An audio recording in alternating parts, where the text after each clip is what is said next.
अस्सलामुअलैकुम, आप देख रहे हैं परदेश से देश तक। मैं हूं फैसल अब्बासी। एक मामला जिसे हम पहले दिन से अपने प्रोग्राम में और अपनी नशरियात में कवर करते रहे और बिल आखिर उस पर अब एक हतमी फ़ैसला हुआ है। जो गैर कानूनी तारकीन वतन हैं, बरतानवी हुकूमत पिछले कई महीनों से यानी 1 साल से ज़ायद हो गया, वो कोशिश थी कि उनको रवांडा भेजा जाए।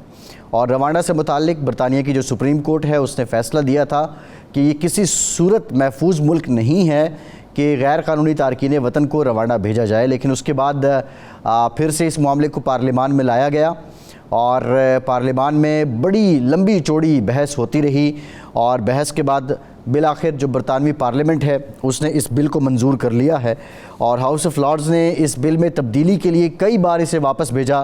ताहम बिल आखिर इसमें मज़ीद कोई तब्दीली ना करने पर रजामंदी हुई और आखिरी रुकावट भी ख़त्म होगी। गुज़श्ता हफ़्ते दारुल अवाम के कानून साज़ों ने हाउस ऑफ लॉर्ड्स में की गई बाज़ तरमीम को मुस्तरद कर दिया था और इस बिल पर वोटिंग से चंद घंटे कबल ही बरतानवी वज़ीर-ए-आज़म ऋषि सुनाक ने ऐलान किया कि पनाहगज़ीनों की मुल्क बदरी से मुताल्लिक़ परवाज़ें आने वाले महीनों में शुरू होने की तवक्को है। उन्होंने एक प्रेस कॉन्फ्रेंस के दौरान भी ये कहा कि हम पूरी तरह से तैयार हैं, मंसूबे अपनी जगह पर मुकम्मल हो चुके हैं और किसी भी सूरत में ये परवाज़ें इनकी यकीनी तौर पर अमल में लाया जाएगा और लोगों को भेजा जाएगा। सवाल ये पैदा होता है कि ये नया कानून है क्या? ये कानून ऋषि सुनक की हुकूमत की जानिब से बरतानवी सुप्रीम कोर्ट के उस फैसले के जवाब में है जिसमें कहा गया था कि पनाह के मुतलाशियों को मशरकी अफ्रीकी मुल्क बदर करना बैनुल अक़वामी क़वानीन की खिलाफ वर्जी है। और अब ये कानून अदालतों की इस बात को पाबंद कर देगा कि वो रवांडा को एक महफूज तीसरा मुल्क समझें और बरतानिया के कानून साज़ों को बैनुल अक़वामी कानून के साथ ही इंसानी हकूक़ से मुताल्लिक़ कानून के बाद हिस्सों को नज़रअंदाज करने के इख्तियारात भी दिए गए हैं। बहरहाल अब हुकूमत अदालती फ़ैसले के बिल्कुल दूसरी जानिब जाके ये कानून बना चुकी है। इस पर अमल दरामद भी शुरू होगा और यहाँ पर बहुत ज़्यादा जो क्रिटिसिज़म हो रहा है कंजर्वेटिव गवर्नमेंट पे वो ये है कि इस मामले को पॉलिटिकली हैंडल किया जा रहा है। बरतानवी रिवायात की ये खिलाफ वर्जी है। जो ह्यूमन राइट्स वाच डॉग्स हैं वो भी खास इस पर क्रिटिसिज़म कर रहे हैं। इमिग्रेशन से मुतालिक जो इदारे हैं वो भी अपने तहफ़्फ़ुज़ात का इज़हार कर रहे हैं। इस बिल को लेकर बरतानिया में एहतजाज भी होते रहे और इस बिल से जो मकसद है, क्या वाक़तन गैर कानूनी तारकीन वतन की आमद को रोका जा सकेगा, उनके नंबर्स में कमी होगी, ये एक बहुत बड़ा सवाल है। और अब क्या ये बिल चैलेंज हो सकता है, ये कानून चैलेंज हो सकता है, ये भी एक सवाल है। इसी सारे मामले पे बात करेंगे। बैरिस्टर अख्तर गोंदल साहब माहिर हैं इमिग्रेशन कवानीन के, हमें ज्वाइन कर रहे हैं। बहुत शुक्रिया आपका गोंदल साहब। बैरिस्टर अमजद मलिक साहब, आप भी इंटरनेशनल लॉज के इमिग्रेशन कवानीन के माहिर हैं, हमारे साथ मौजूद हैं। बैरिस्टर गुलाम मुस्तफ़ा ख्वाजा साहब भी हमें ज्वाइन करेंगे। और मैं अमजद मलिक साहब आपकी तरफ आऊँगा। हमने बहुत से मामलात की निशानदेही की, लेकिन बहरहाल अब ये कानून साज़ों का फ़ैसला है, ये कानून बन गया है।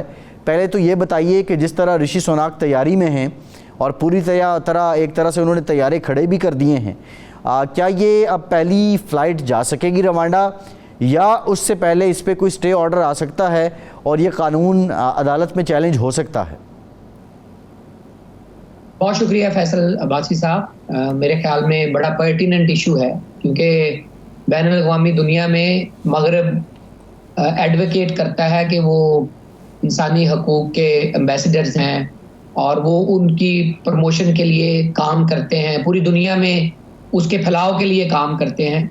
तो मेरे ख्याल में रवांडा बिल जो है वो इज़ एन आई ओपनर के सुप्रीम कोर्ट के कहने के बावजूद हुकूमत अड़ी हुई है और मुज़र है कि वो इलीगल माइग्रेंट जो उनके शोर पे आते हैं, जो जिनेवा कन्वेंशन की ऑब्लिगेशन जो है बरतानिया के ऊपर, उसको पसे पुश डाल के मुज़र हैं कि हम इनको थर्ड कंट्री में प्रोसेस करेंगे, वहाँ इनकी इंटरव्यूज होंगे, वहाँ इनका ट्रायल होगा, वहीं से ये फैसला होगा कि इनका फ्यूचर क्या होगा।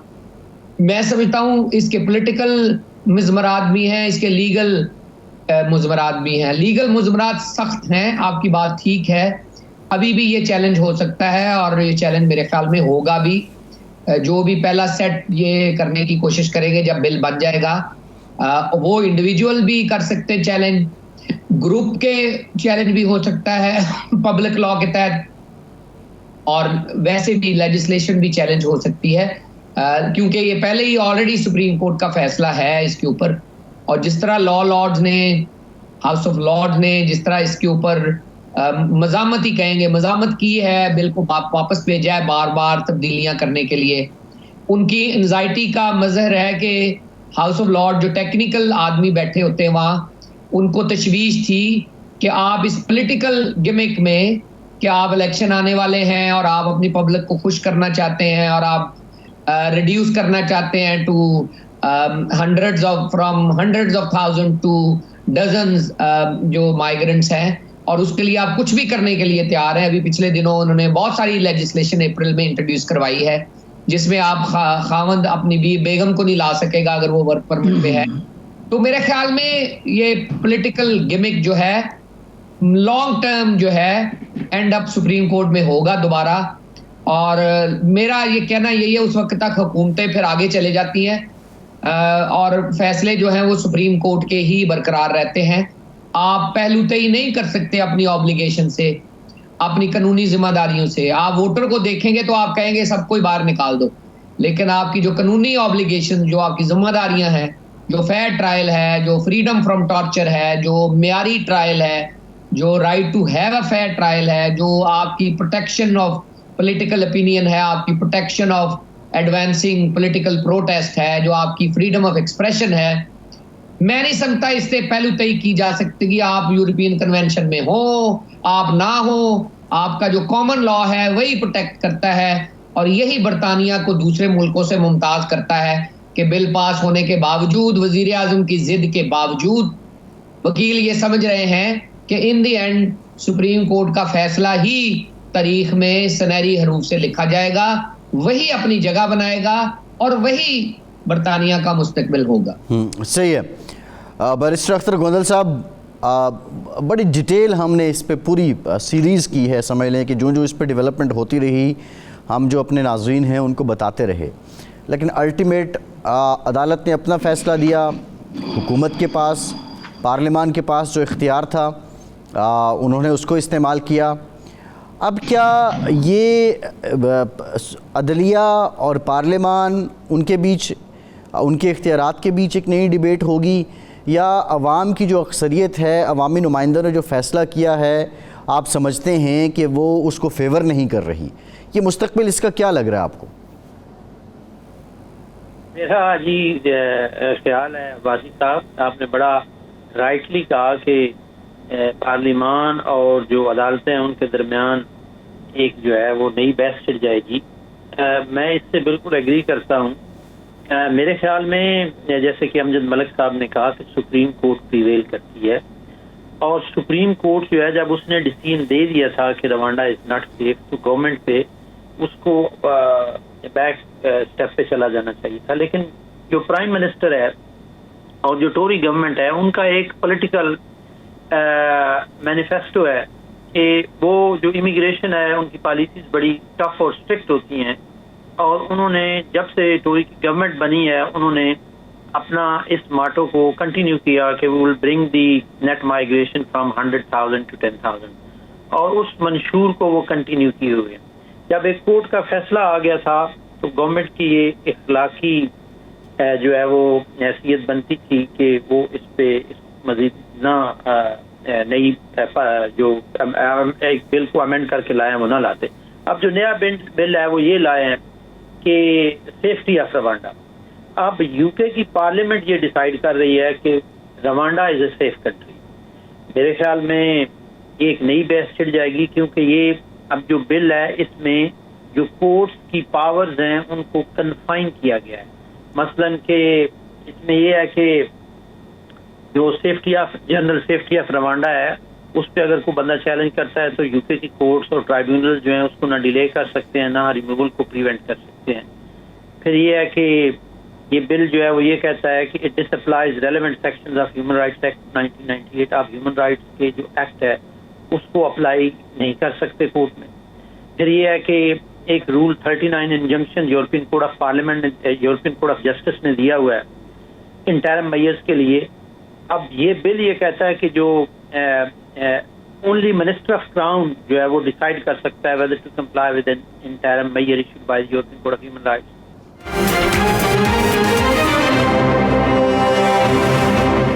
मेरे ख्याल में ये कोर्ट की पावर्स को कन्फाइन किया गया है। कोर्ट इस पे अपनी जो है वो कोई भी अगर बंदा चैलेंज कर सकता है, या जैसे मलिक साहब ने कहा कि ग्रुप ऑफ पीपल चैलेंज कर सकते हैं, तो कोर्ट इस पे एक नई रूलिंग दे सकती है कि आप ह्यूमन राइट्स को कैसे वायोलेट कर सकते हैं, आप सुप्रीम कोर्ट की पावर्स को कैसे कन्फाइन कर सकते हैं कि वो इस नोयत को सुन सकते हैं और इस नोयत को वो नहीं सुन सकते। This is very wrong. मेरे ख्याल में ये अगेन चैलेंज होगा और ये बिल लीगल कम्प्लेक्सिटीज में जाएगा, और ये साल वैसे भी इलेक्शन का साल है, इसके साल के एंड पे या अगले साल के शुरू में जनवरी में इलेक्शन होने हैं, और सारे सर्वेज ये कहते हैं कि टोरी गवर्नमेंट जो है वो ये इलेक्शन नहीं जीत पाएगी। तो मेरे ख्याल में गवर्नमेंट अपनी सारी आखिरी कोशिशें कर रही है अपने उस मैनिफेस्टो को कंटिन्यू करने की, और लोगों के जो वोट हैं उनको अपनी उसमें पॉपुलैरिटी को गेन करने के लिए कर रही है। मेरे ख्याल में ऑल दो ये पार्लियामेंट से पास हो गया है, हाउस ऑफ लॉर्ड ने भी पास कर दिया है, दो कि उन्होंने इसको कई बार वापस भेजा। अभी भी उन्होंने एक कंडीशन रखी है, गवर्नमेंट एक कमेटी बनाएगी और वो कमेटी जो है वो गवर्नमेंट से कंसल्ट करेगी रिगार्डिंग सेफ्टी ऑफ रवांडा। तो अब ये within coming few days royal assent इसको मिल जाएगी, और गवर्नमेंट ने अपने सारे प्लान रेडी किए हुए हैं। एयरफील्ड जो है उसको भी स्टैंड बाय किया हुआ है, प्लेन्स रेडी किए हुए हैं, स्टाफ एक्स्ट्रा हायर किया है सारे काम के लिए। लेकिन मेरे ख्याल में ये जरूर चैलेंज होगा। पिछली दफा भी जब ये फ्लाइट रेडी थी तो यूरोपियन कोर्ट ऑफ जस्टिस से, European Court of human rights से एक डिसीजन आ गया था, जिसकी वजह से लास्ट मोमेंट पे इंजंक्शन आ गया था। तो मेरे ख्याल में ये बिल लीगल कम्प्लेक्सिटीज में जाएगा और इसमें एक नई बहस छिड़ जाएगी कि आप सुप्रीम कोर्ट की पावर्स को कैसे कन्फाइन कर सकते हैं। बैरिस्टर ख्वाजा साहब, गोंदल साहब फरमा रहे थे कि अब ये लीगल कम्प्लेक्सिटीज़ में जाएगा। आप क्या समझते हैं कि ये जो कानूनी पेचीदगियों में अगर जाता है, एक बहस ओपन होती है, अखबारों की जीनत बनती है, टूरीज़ अपने वोटर को, अपने अवाम को इस सेंस पे कन्विंस कर पाए कि उन्होंने पूरी कोशिश की, उनकी जो मंशूर में वादे थे और आइडियोलॉजी थी उस पे उन्होंने अमल दरामद कर दिया, लेकिन अदालतें आड़े आ गईं? जी, मेरे ख्याल से जो इन्होंने मतलब अभी जो कानून पास किया है, अगर इनको पिछले 14 साल से ये जब से गवर्नमेंट में आए हैं अगर इनको देखें तो ये बहुत सारे जो अपने वादे थे वो पूरे नहीं कर सके। और अब क्योंकि टूरिज्म की जो इस वक्त आवाम के अंदर पिज़राई है वो काफ़ी कम हो गई है, इलेक्शंस का साल शुरू हो चुका है ऑलरेडी, दिसंबर जनवरी तक, 25 जनवरी से पहले बाय लॉ इलेक्शंस जो हैं वो लाजमी होने हैं। तो एक उसके लिए एक पॉलिटिकल आप प्रोपेगेंडा तो आप कह सकते हैं, पर मेरा नहीं ख्याल इसको आवाम जो है वो बाय कर रही है। उसकी वजह ये कि इस तरह के बहुत सारे जो मतलब जब ये आए थे तो ये नारे लगा के आए थे कि हम जो है वो इलेक्शन के बाद जब हमारी हुकूमत बनेगी तो हम इमिग्रेंट्स को कम करेंगे, हम आने नहीं देंगे, और 18,600 और इस तरह की कई और जो कानून थे वो 2011-12 में लेके आए। और अगर आप इनकी गवर्नमेंट में आने के फ़ौरन बाद की जब आप स्टेटमेंट देखते हैं तो आपको पता चलेगा कि ये काफ़ी ज़्यादा सख्त जो अल्फाज थे वो टीरेसा मे थी, वो डेविड कैमरन था, और दूसरे जो गवर्नमेंट के मिनिस्टर्स थे वो यूज़ करते रहे, मगर अचीव क्या किया इन्होंने? तो अचीव इतना ज़्यादा नहीं कर सके। अभी भी जो इन्होंने किया है ये रियलिटी में देखने में और प्रैक्टिकलिटी में देखने में इसमें बड़ा फर्क है। और वो देखेगी कि प्रैक्टिकली इन्होंने कितना लोगों को रिमूव किया है। अभी इन्होंने 240 मिलियन प्लस पाउंड जो हैं वो ऑलरेडी रवांडा को दे दिए हैं। 370 मिलियन पाउंड इन्होंने देने हैं उनको। उसके अलावा इनको 20,000 पाउंड पर पर्सन जो है उसके ऊपर कॉस्ट आएगी। इनको सिर्फ उस बंदे को रीसेटल करते जिसको असाइलम वहाँ पे मिल जाएगा। तो अगर आप फाइनेंशियली देखते हैं तो मेरा नहीं ख्याल अवाम इसको खरीदने पे है कि जो है ये जो पॉलिसी बनाई है इससे कोई अवाम के पैसे बचेंगे, या जो 8 मिलियन पाउंड अ डे वो यूके में खर्च कर रहे हैं इनको होटल्स में अकोमोडेट करने में, वो कोई बचने वाले हैं। पैसों के लिहाज से तो मेरा नहीं ख्याल अवाम जो है वो इनका जो ये जो है उसके लिए वो राजी हो जाएगी कि ये बिल्कुल इनको दोबारा वोट दे दी जाए, क्योंकि इन्होंने बड़ा अच्छा एक स्टेप उठाया पॉलिटिकली कुछ अरसे के लिए और कुछ वोट गेन करने के लिए। बिल्कुल उनको कुछ सक्सेस ज़रूर मिलेगी इसमें। सही है। अच्छा अमजद मलिक साहब, जो रिपोर्ट हो रहा है वो बड़ा हैरानकुन है। एक तो गालिबन तिजारती जेट तैयारें हैं, शायद कार्गो तैयारें इन्होंने चार्टर किए हैं इस मकसद के लिए, और दूसरा जो अक़वाम मुत्तहिदा की इंसानी हुकूक़ है, इंसानी हुकूक़ की जो कमेटी है उसने ये ख़बरदार किया है कि एयरलाइन कंपनीज़ जो इस मंसूबे में शामिल होंगी उन पर भी बैनुल-अक़वामी क़वानीन की खिलाफ वर्जी में मुलव्वस होने का इल्ज़ाम आयद किया जाएगा। यानी एक जानिब UN का ये रिएक्शन, दूसरी जानिब ऋषि सुनाक और उनकी गवर्नमेंट इस बात पे बज़िद है कि उन्होंने अमल दरामद करवाना है। और क्या अगर ये वाक़तन, ये तो आप तस्दीक या तरदीद कर सकते हैं, वाक़तन कार्गो तैयार हैं, तो ये नहीं समझते आप कि ये एक अलहदा से गैर इंसानी मामला है? फैसल भाई, मेरे ख्याल में चार्टर्ड फ्लाइट का प्रेसिडेंट तो है, लोगों को दूसरे मुल्कों में भेजा गया है, लेकिन कार्गो फ्लाइट्स जो है, ये मेरा ख्याल है कि कार्गो फ्लाइट्स नहीं होंगी, चार्टर्ड फ्लाइट ही होंगी। जिस तरह मुल्क बदर करते हैं लोगों को, तो उस मुल्क के कंसेंट के साथ लोगों को भेजते हैं चार्टर्ड फ्लाइट के जरिए। मेरा नहीं ख्याल कार्गो फ्लाइट्स होंगी, चार्टर्ड फ्लाइट होंगी। लेकिन जो कमिश्नर फॉर इंसानी हकूक अक़वाम मुत्तहिदा से जो पैगाम आ रहा है, उसका मकसद ये है कि अगर आपके शोर के ऊपर कोई बंदा आता है और वो असाइलम क्लेम करता है, तो आपकी ऑब्लिगेशन है अंडर जिनीवा कन्वेंशन कि आप उसको प्रोसेस करेंगे, इंटरव्यू करेंगे, एक फेयर हीयरिंग देंगे, और अगर वो हार जाता है तो फिर मुल्क बदर करेंगे। आप उनको अंदर दाखिल होने से पहले पकड़ के बाहर निकाल रहे हैं। इसके ऊपर एडिटेशन है। इसका मतलब आप अमीर मुल्क हैं तो आप अपने मुल्क को बहुत ज्यादा साफ सुथरा समझते हैं, और आप गरीब मुल्कों में 2-2 मिलियन बंदे गलते सड़ते रहें, आपको कोई फिक्र नहीं है।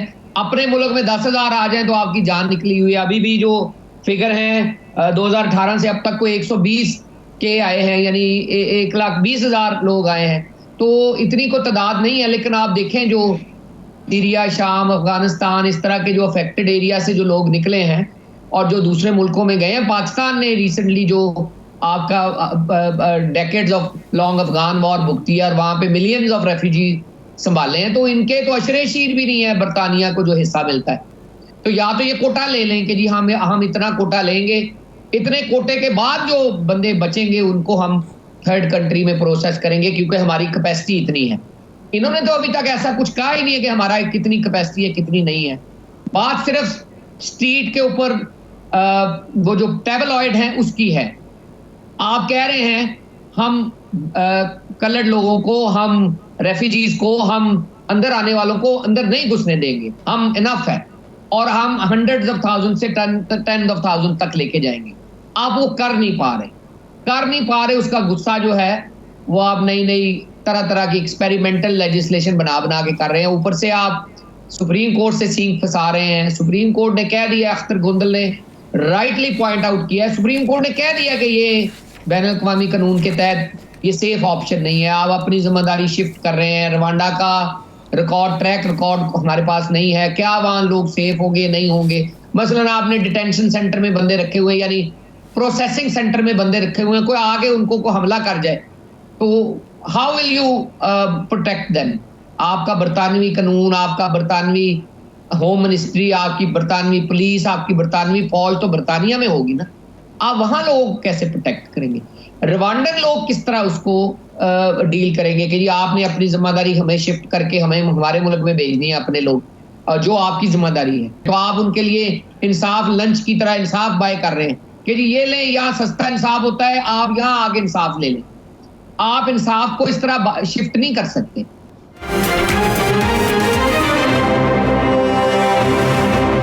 मैं देख रहा हूं आगे, मैं इलेक्शन की तरफ नहीं देख रहा, मैं तो लॉन्ग टर्म देख रहा हूं। हमने 30 साल यहां गुजारे हैं, होता यही देखा है। सुप्रीम कोर्ट एक दफा कह दे, मुश्किल है कि आप हाउस ऑफ कॉमन में अवामी नुमाइंदों के जरिए उसको आप बिल्कुल ओवरराइड कर सकते हैं, नया कानून बना सकते हैं। नया कानून भी दोबारा उसी बेंचमार्क के ऊपर परखा जाएगा जो सुप्रीम कोर्ट ने अपने फैसले में तय किया है। वो दोबारा देखेंगे कि मारूजी हालात के मुताबिक पिछले सुप्रीम कोर्ट के फैसले और कानून के बाद नए कानून के दौरान क्या ऐसी चेंजेस आई हैं रवांडा में कि रवांडा सेफ कंट्री हो गया है। क्या ऐसे तब्दीलियां आई हैं माइंडसेट ऑफ टोरी गवर्नमेंट में कि ये लोग जो यहाँ से चार्टर करके भेजे जाएंगे वो सेफ होंगे, उनको फेयर ट्रीटमेंट मिलेगी, उनके ऊपर कोई टॉर्चर नहीं होगा, वो वहां पे सेफ होंगे, उनकी हालत बैनुल-अक़वामी क़वानीन के तहत वो बेहतर तौर पर रखे जाएंगे, उनका प्रोसेसिंग का निज़ाम सारा आर्टिकल 6 के तहत, पूरा European convention on human right के तहत सेफ और फेयर और जस्ट होगा, ज़्यादा डिले नहीं होंगे। और जो एल्डरली पेशेंट्स हैं, जो मेंटल हेल्थ वाले लोग हैं, जो डोमेस्टिक वायलेंस विक्टिम हैं, जो स्लेवरी का शिकार हैं, उनका आपने क्या प्रोटेक्शन की है। लोग पोस्ट ट्रॉमेटिक स्ट्रेस डिसऑर्डर में हो सकते हैं, क्या रवांडा में वो फैसिलिटीज मौजूद होंगी? कि अगर किसी ने अपनी प्रोसेसिंग के दौरान साइकोलॉजिकल इश्यूज हैं, क्या कंसल्टेंट अवेलेबल होंगे? वहां के ऊपर क्या चैरिटीज को काम करने का मौका मिलेगा? यहाँ बरतानिया में दर्जनों चैरिटीज हैं जो अगर आपके पास पैसे नहीं है, लीगल एड नहीं मिलती, वो आपको मेडिकल फाउंडेशन की तरह आपकी रिपोर्ट बना के देते हैं, टॉर्चर के ऊपर आपका पूरा एक एनालिसिस करके देते हैं, और जीपी और ये वो सारी रिपोर्ट्स जो है बना के देते हैं ताकि आप अपना केस अच्छे तरीके से पेश कर सकें। क्या रवांडा में वो चैरिटीज अवेलेबल होंगी? क्या लोग उनको फ्रीली एक्सेस टू जस्टिस की मद में मदद करेंगे? क्या हमारे और अख्तर गोंदल और भाई साहब जैसे वकील जो है, अगर वो फ्री में काम करना चाहें, क्या उनको मौका मिलेगा कि वो प्रो बोनो उनकी मदद कर सकें?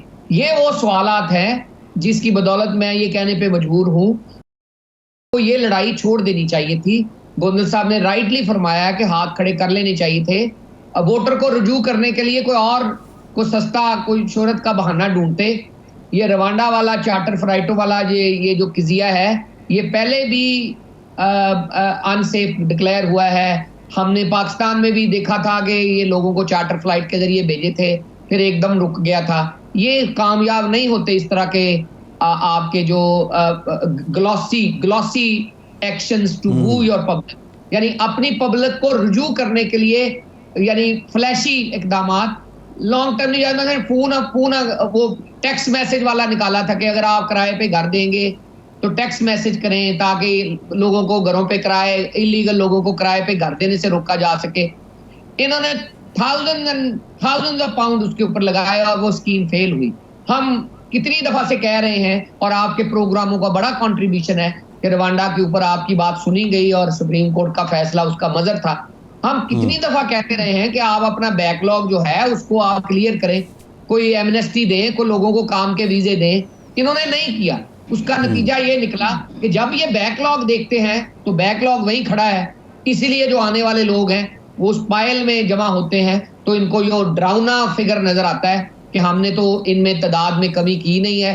हम अपने वोटरों को ये क्या कहेंगे? और इमिग्रेशन एक ऐसा कमजोर पॉइंट है जिसमें हम लोग वनरेबल हैं, और इसमें हुकूमत को हमारे ऊपर बौछार करने की खुली इजाजत है। इसलिए ये टैबलॉइड की जीनत बनता है। सबसे इजी गिनी पिग इमिग्रेशन है।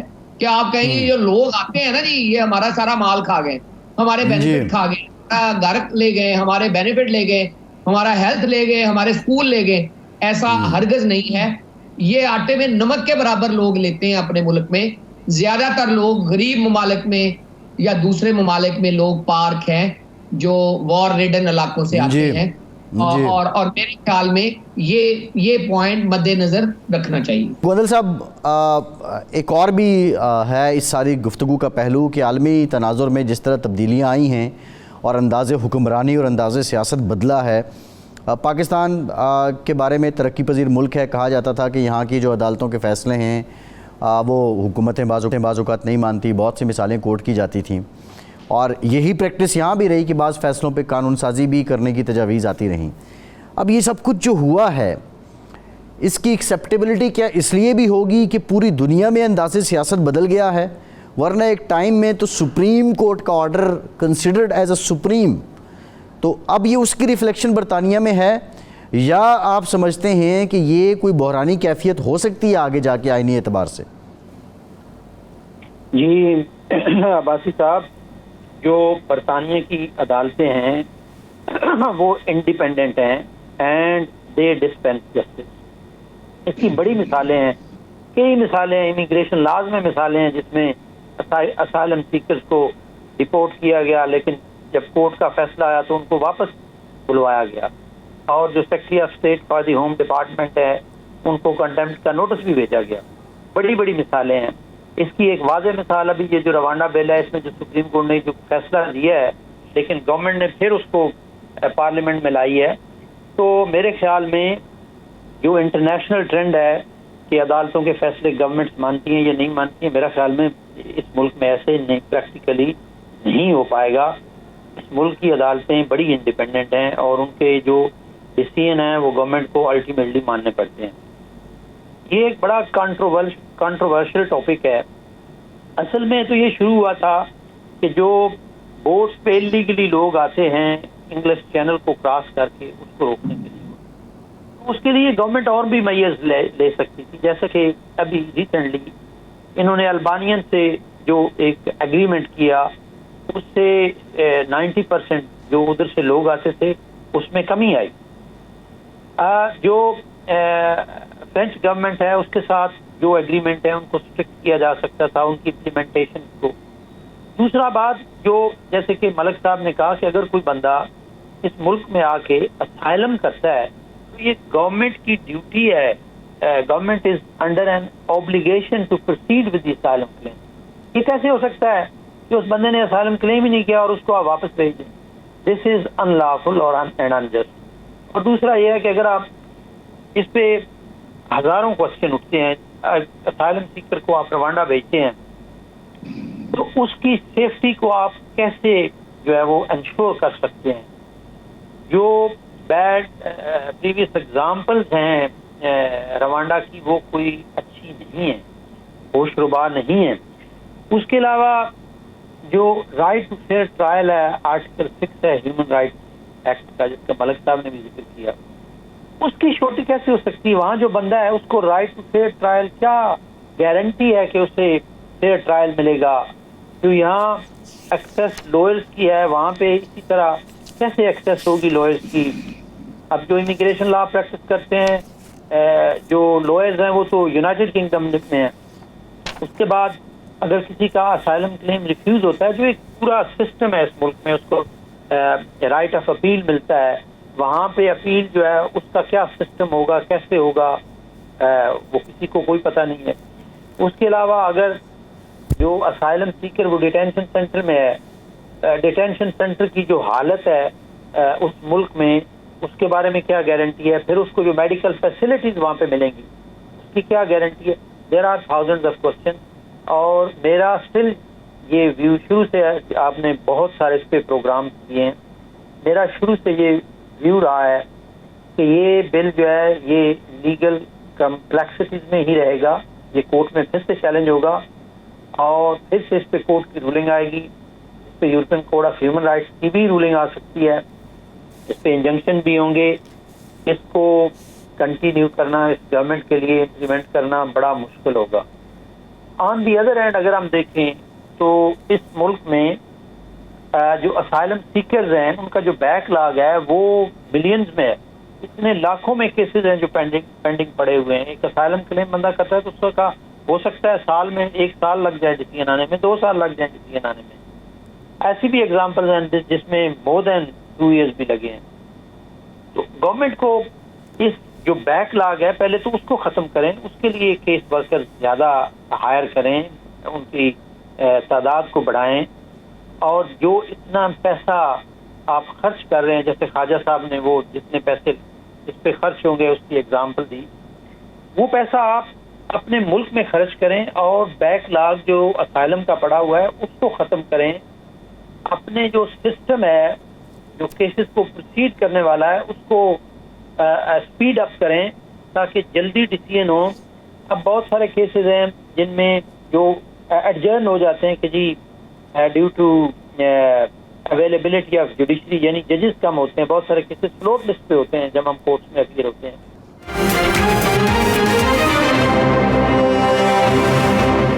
नंबर ऑफ जजेस बढ़ाएं जो केसेस को एक्सपेडिशसली डिसाइड करें। जो चीजें अपने मुल्क में इस सिस्टम को ओवरहाल और ठीक करने की जरूरत है वो आप नहीं कर रहे हैं, लेकिन आप सारा पैसा एक थर्ड वर्ल्ड कंट्री को दे रहे हैं कि वो सारा आप जो है वो आउटसोर्स कर रहे हैं इस सिस्टम को, विच इज वेरी इम्प्रैक्टिकल।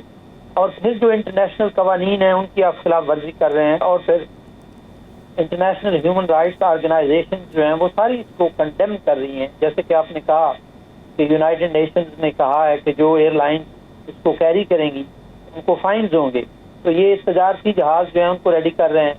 अगर कोई एक बंदा चैलेंज कर लेता है कि तजारती जहाज में आप कैसे कैरी कर सकते हैं पैसेंजर्स को, असाइलम सीकर्स को, तो उसका क्या जवाब होगा? मेरे ख्याल में देयर आर थाउजेंड क्वेश्चन, ये बिल फिर चैलेंज होगा। मुझे तो एज ए लॉयर इसमें खामी नजर आ रही है। अभी जो है उसमें आपने सुप्रीम कोर्ट की पावर्स को कन्फाइन कर रहे हैं, इम्पॉसिबल, ये मुमकिन नहीं हो। सही है। ख्वाजा साहब ये बताइएगा, इंटरनेशनल प्रेशर भी आ रहा है, यूएन ह्यूमन राइट्स कमीशन भी अपने रिजर्वेशन दे रहा है, बाकी जिन कन्वेंशंस का बरतानिया सिग्नेटरी है ह्यूमन राइट्स के या इमिग्रेशन वॉच डॉग्स के, वो भी अपने तहफ़्फ़ुज़ात का इजहार कर रहे हैं, अपोजिशन भी शोर मचा रही है, आपकी कम्युनिटी वकला भी इस पे अपने रिजर्वेशन शो कर रहे हैं। लेकिन इस सब के बावजूद ऋषि सुनाक जो हैं वो अपनी बात और अपनी जमात का जो थॉट है, बल्कि जमात के अंदर भी बाज़ लोगों की रिजर्वेशन है, वो उसको एक अमली सूरत पहनाने में कामयाब हो रहे हैं। ऐसा क्यों है? इसमें देखें, नंबर वन ये कि पार्लियामेंट जो है वो सुप्रीम है। बरतानिया के अंदर पार्लियामेंट ने जो कानून बनाती है वो सुप्रीम होता है। ऑल दो के इसके ऊपर कोई दो राय नहीं कि जितने भी ये मतलब इसकी जो पॉलिसी बनी है इसकी हर एक शिक को चैलेंज किया जा सकता है, traditionally, culturally, legally, morally, internationally, मतलब किसी जगह पे भी ये जो है पॉलिसी स्टैंड नहीं करती सही। चाहे इमिग्रेंट्स को, चाहे लेजिटिमेट एम है गवर्नमेंट का कि गवर्नमेंट जो है वो इमिग्रेंट्स को रिड्यूस करे, मतलब ये एक लेजिटिमेट एक्सपेक्टेशन है गवर्नमेंट से जनरल पब्लिक की, उसको देखते हुए भी फिर भी इसको किसी तरह से भी कानूनी जो है वो कोई राह जो है या इलाकी जो कोई सपोर्ट है वो नहीं दी जा सकती, इसमें कोई दो राय नहीं। मगर अगर हम ये देखें कि क्या अब पॉलिसी बनने, कानून बनने के बाद, दोनों हाउस ऑफ लॉर्ड से पास होने के बाद अब रॉयल एसेंट से मिल जाएगा किंग से, और उसके बाद क्या गवर्नमेंट जो है वो एक प्लेन, दो प्लेन भेज सकेगी 40, 50, 25 लोगों को बिठा के उसके अंदर एक पॉलिटिकली या एक दिखाने के लिए कि देखो हम गवर्नमेंट हम कर सकते हैं एक रियासत के तौर पे? बिल्कुल ये पॉसिबल है। अब ये यहाँ तक पॉसिबल बिल्कुल जरूर है, मगर उसके बाद जो देखने वाली है कि क्या एक बाय एक करके वो सारे लोग वापस भी आ जाएंगे। ये होता रहा माजी के अंदर, गवर्नमेंट ने बहुत सारे मुल्कों के साथ चार्टर फ्लाइट की, जैसे अमजद साहब ने कहा पाकिस्तान के साथ भी एक वक्त में एक एग्रीमेंट था, मगर आप ये देखें कि उन चार्टर फ्लाइटों पे चढ़ के जो जिन लोगों को डिपोर्ट किया गया था उसमें कितनी जो तादाद थी वो वापस भी इनको लानी पड़ी, उनको कंपनसेट भी करना पड़ा, उनको indefinite leave to remain directly देने पड़ गए केसेस के अंदर, जिसमें मतलब उनको पहले शायद उनको एक 5 साल का स्टे मिलता या उनको एक ह्यूमैनिटेरियन वो मिलती, लीव मिलती या कोई डिस्क्रेशन लीव मिलती। गवर्नमेंट ने जो टाइम उनका ज़ाया किया बाहर के ममालिक में और उनके अपने मुल्कों के अंदर, उनको वापस ला के गवर्नमेंट ने अपने खर्चे पे ना सिर्फ उनको रखा बल्कि उनको स्टेटस भी दिए, उनको पब्लिक फंड्स भी दिए और सारा कुछ दिया। मगर ये है कि जब भेजा जाता है तो उसका शोर ज्यादा होता है, तो जब वापस आते हैं एक एक, दो दो, चार चार करके वापस जो लोग वापस आते हैं उनका वो मीडिया में उस तरह नहीं किया जाता। तो वो गवर्नमेंट का एक जो एम होता है वो थोड़ा सा अचीव कर लेगा। और जो मुझे नजर आ रहा है ये सारी पॉलिसी के अंदर, मेरे ख्याल से जो मेरे कोलीग सारे ये गोंदल साहब जो बात कर रहे हैं, अमजद साहब ने जो बात की है, बिल्कुल राइटली हर चीज उन्होंने पॉइंट आउट किया है। और गवर्नमेंट को ये चीज का पता है कि ये जो हमने किया है ये किसी जगह पे भी खड़े होने वाले नहीं, और specially in the courts of law ये नहीं खड़े होने वाला। जजेस जो हैं यहाँ पे बहुत ज्यादा जो तादाद में जजेस हैं, मेजॉरिटी वो बड़े इंडिपेंडेंट है, और वो बिल्कुल भी एक मिनट के लिए भी परवाह नहीं करते कि इसका गवर्नमेंट को कितना नुकसान होगा, इसमें फंड्स कितना लगेगा। वो बिल्कुल लॉ के ऊपर टू द पॉइंट जो है वो जजमेंट देते हैं। मगर जो गवर्नमेंट इस सारे सिनारियो से अचीव करना चाह रही है, और मेरे ख्याल में किसी हद तक वो कामयाब हो भी जाएंगे, वो है कि एक थ्रेट पैदा करना, एक फियर पैदा करना कि जी अगर आप बोर्ड्स के जरिए आओगे यूके के अंदर आपको हम रवांडा भेजने, क्योंकि ये देखें वो सारे असाइलम सीकर्स को नहीं भेज रहे, वो जो वीजा लेके आ रहे हैं या फ्लाइट्स के जरिए आ रहे हैं या किसी और रास्ते से आ रहे हैं या वैसे कंट्री के अंदर है उनको नहीं भेज रहे, वो सिर्फ कह रहे हैं जो बोर्ड्स के जरिए आएगा ना हम उसको भेजेंगे। और वो भी उसकी 1 जनवरी 2022 जो उन्होंने वो डेडलाइन रखी है कि उधर उसके बाद आने वाले जो हैं उनको। पहले नंबर पे तो जो लोग आ चुके हैं, फर्ज करें अभी इस हफ्ते भी अगर कोई बंदा आया है, उसको कौन रोकता है कि वो ये ना कहे कि मैं 2018 से यहाँ पे हूँ, मैं 2019 से यहाँ पे हूँ, मैं 2021 से यहाँ पे हूँ, मतलब 1 जनवरी 2022 से पिछली वो उसको कौन रोकता है ये स्टेटमेंट देने से? क्योंकि जब वो आते हैं उनके पास कोई पासपोर्ट तो होता नहीं, उनके पास कोई स्टैंप तो होती नहीं कि उनकी एंट्री डेट जो है वो आइडेंटिफाई की जा सके, और ना ही इनके पास कोई ऐसा सिस्टम है जिसके जरिए ये पता कर सकते हैं कि एग्जैक्टली बंदा कब दाखिल हुआ है।